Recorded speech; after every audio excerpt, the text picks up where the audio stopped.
नमस्कार, मैं सोनिका चौधरी। आप सभी का स्वागत है आपके अपने YouTube channel study with Sonika Chaudhary. हमने जो कक्षा 9 से 12 तक की पाठ्य पुस्तक की प्रश्न उत्तरों की श्रृंखला प्रारंभ की थी, यह उसी कड़ी में आज एक नया वीडियो है। उम्मीद करती हूँ कि यह सेकंड ग्रेड और फर्स्ट ग्रेड की आपकी जो तैयारी है उसमें मील का पत्थर साबित होगी और आपको इन क्वेश्चन आंसर के माध्यम से पूरे पाठ को कवर करने में सहायता मिलेगी। अब प्रारंभ करते हैं। अंतरा भाग 2, जहां कोई वापसी नहीं। निर्मल वर्मा का जन्म कब हुआ था? 1925, 1922, 1929, 1930। तो निर्मल वर्मा का जन्म कब हुआ था? 1929, शिमला, हिमाचल प्रदेश में इनका जन्म हुआ था।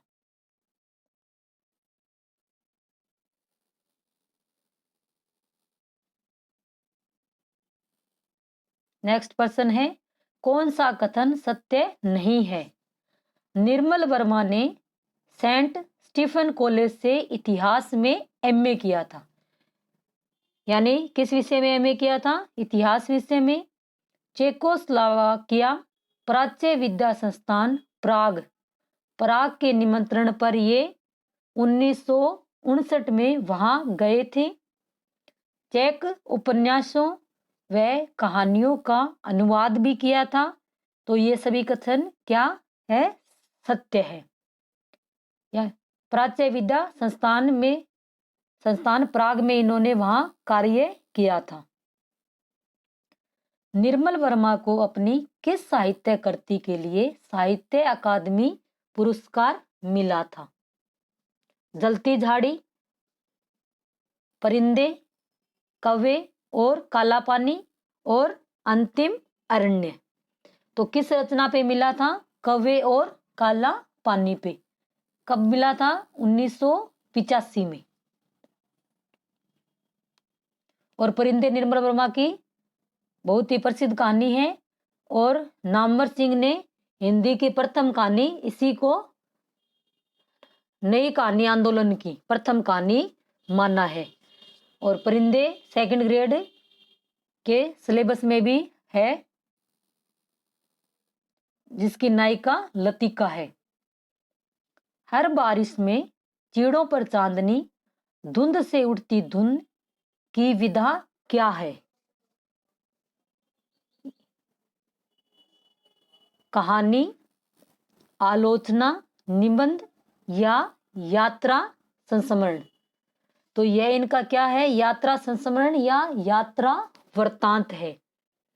और जो हमारा पाठ्य पुस्तक में जो लिया गया है, जहां कोई वापसी नहीं, वह किससे लिया गया है?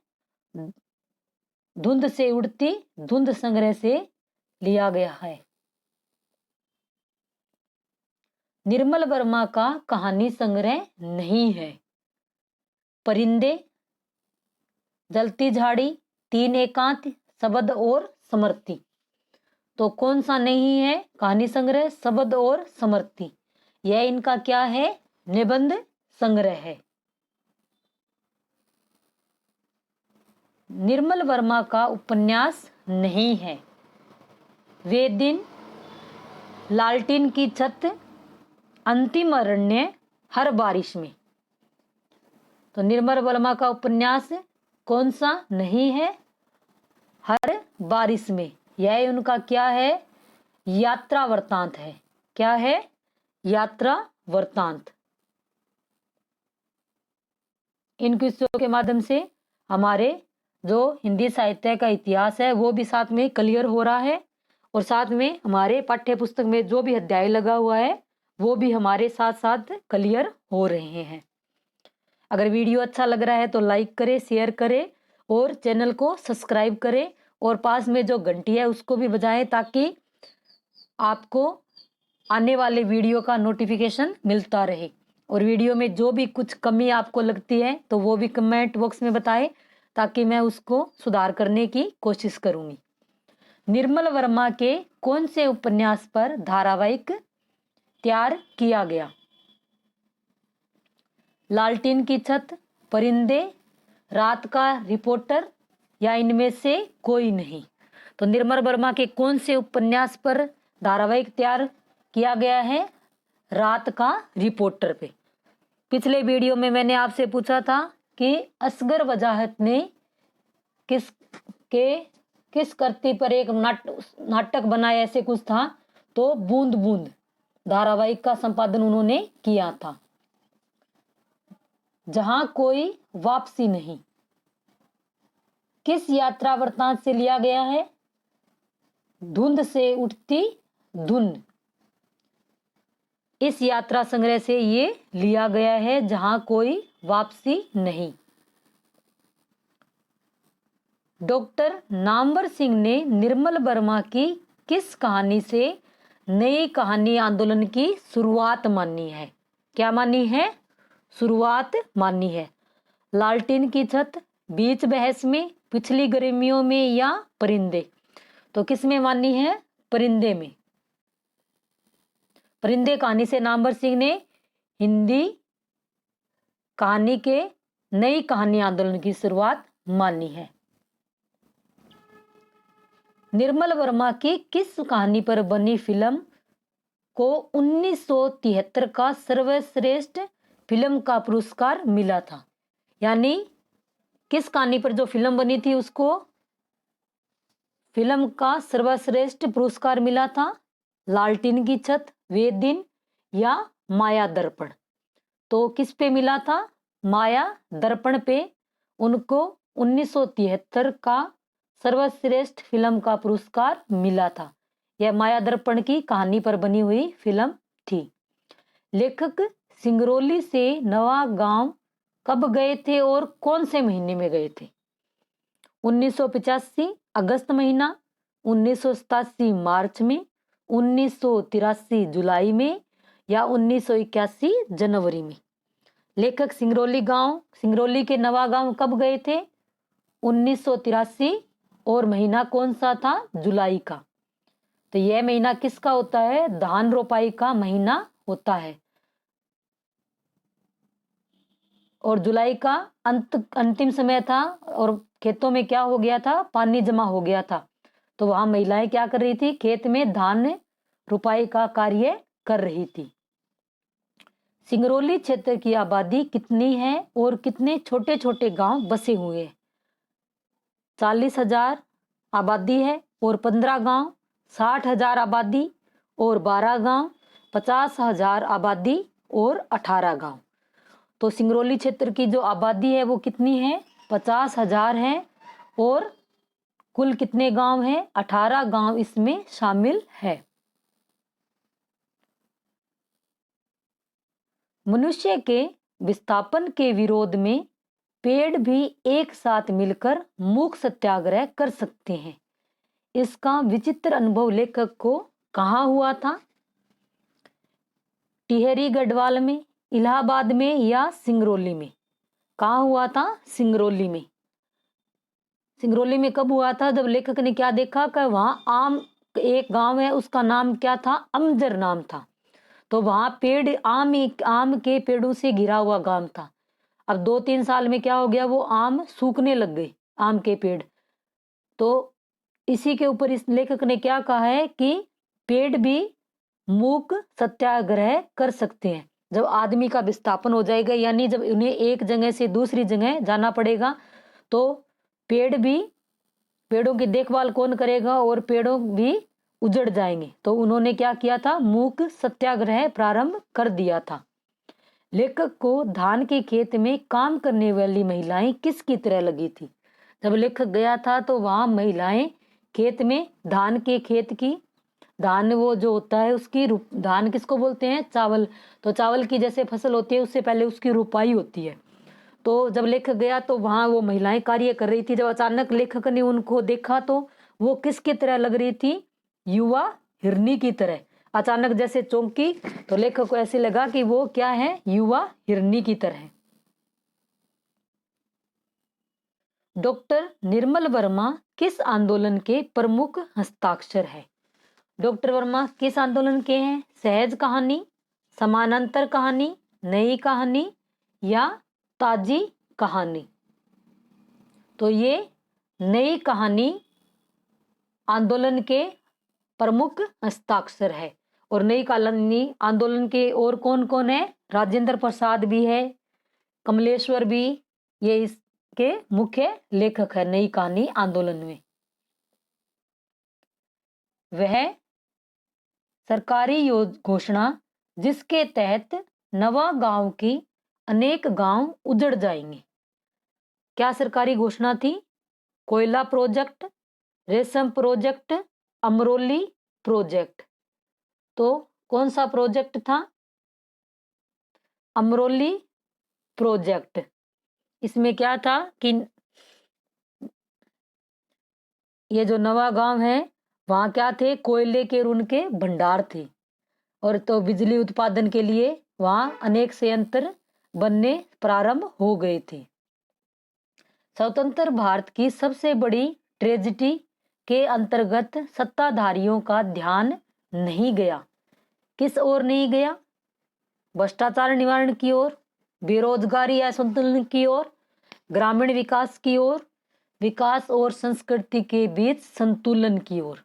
तो किसकी ओर नहीं गया? विकास और संतुलन के बीच, विकास और संस्कृति के बीच संतुलन की ओर। पहले हम क्या भारत को क्या बनाना चाहते थे? रूस। और अब हम क्या बनाना चाहते हैं? अमेरिका। नेक्स्ट पर्सन, गांव से विस्थापित होकर अनाथ उन्मूलन जिंदगी कहाँ दिखाई देती है? जब ये गांव उजड़ जाएंगे तो यहाँ के जो ये लोग हैं, गवर्नमेंट इनको विस्थापित करेगी तो ये कहाँ नजर आएंगे?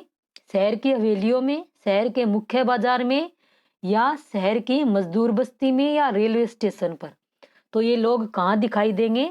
शहर की जो गंदी मजदूरों की बस्ती होती है ये वहां नजर आएंगे।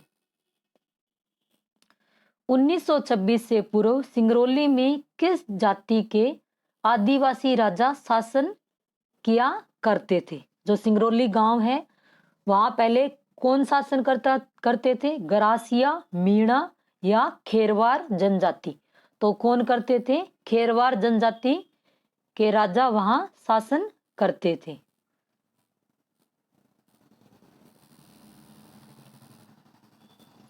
सिंगरौली का आधा हिस्सा किन किन खंडों में शामिल कर दिया गया था?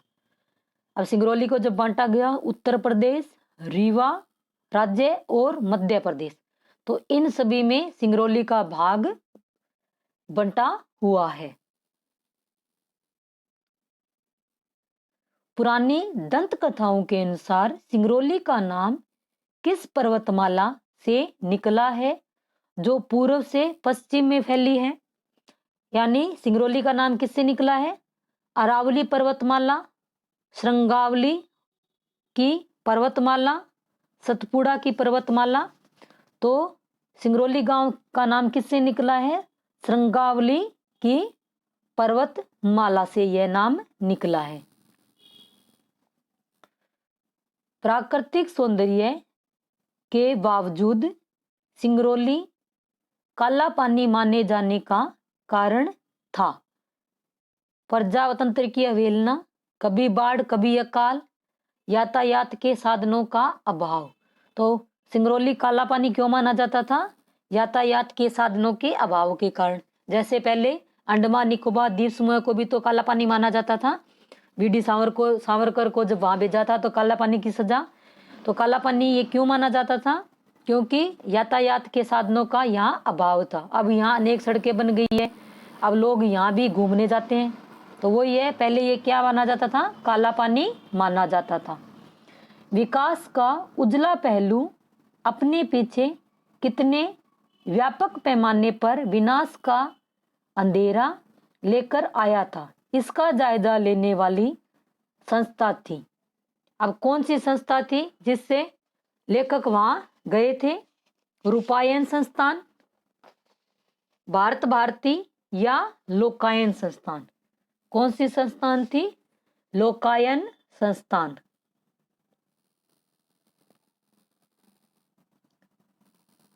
अब आप सभी के लिए एक प्रश्न है इसी पाठ से जुड़ा हुआ कि लेखक सिंगरौली गांव में कब गया था और कौन से महीने में गया था?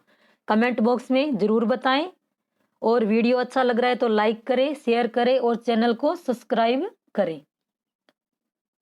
आपदा के कारण लोगों के उन्मूलन की तुलना में विकास के नाम पर उन्मूलन में क्या विशेषता है?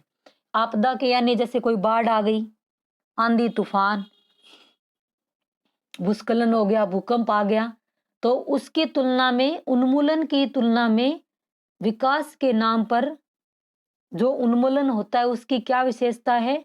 लोग हमेशा संतुष्ट रहते हैं, लोग तुरंत लौट आते हैं, लोग वापस नहीं लौटते हैं।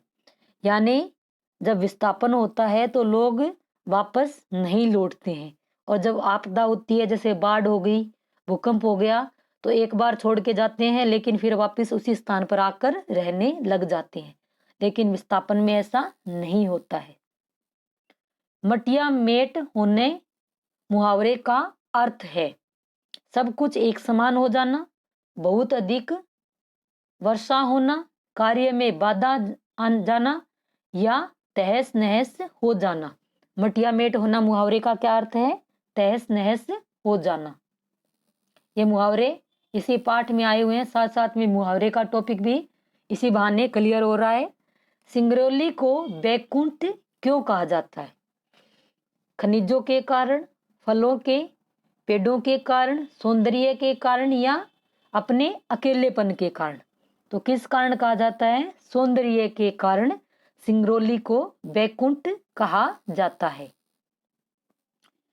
यूरोप में पर्यावरण संतुलन का सिद्धांत है, क्या है?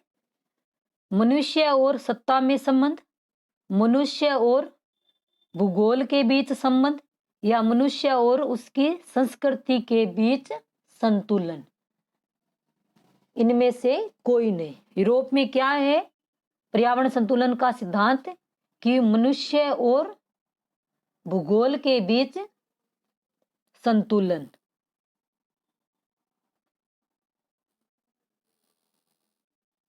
यूरोप की सांस्कृतिक विरासत कहाँ देखने को मिलती है? शहरों में, गांवों में, म्यूजियम और संग्रहालयों में। तो जो यूरोप की सांस्कृतिक विरासत है वो अब कहाँ देखने को मिलती है? म्यूजियम और संग्रहालय में। और भारत में अभी भी हमारी वही संस्कृति है जो आजादी से पहले थी, जहां कोई वापसी नहीं पाठ का मूल प्रतिपाद्य है। क्या है? अहिंसावादी और अस्तित्ववाद विकास की ओर, विकास के नाम से उपजे मानव के विस्थापन की समस्या की ओर ध्यान आकर्षित करना, उद्योगों के अंधानुकरण पर ध्यान आकर्षित करना। तो इसका मूल का प्रतिपाद्य क्या है?